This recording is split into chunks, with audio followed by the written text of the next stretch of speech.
Дулат Бабатайұлы. Иманды бұл дүниеде ер сұрайды, тітіреп дәретсізден жер жылайды. Көп жеген кісақсын залым зұлым, бек қысып қабырғаңнан көр сұрайды. Иманы адал құлдың дайын болар, көңілге жамандығы аян болар. Бұлдаған сүтін күшін сүт қорлықтар, көріңе өлгеннен соң шаян толар. Ей мұсылман қарындас, әкеңнен алған ақылың қазылған қара жолмен тең. Жақсысы кімнің бар болса, алдында сары белмен тең. Жақсыдан алған ақылың сайдан келген жермен тең.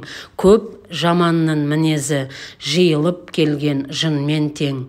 Көтерілген көп жаман көшпелі жолдан адасса, көп те болса азбен тең. Қаптаған боран ашылса, жадыраған күн жазбен тең. Халайықтар, жараңдар, халқың менен тату жүр. Өте тұғын сұм дүние, қаңқылдап ұшқан қазбен тең.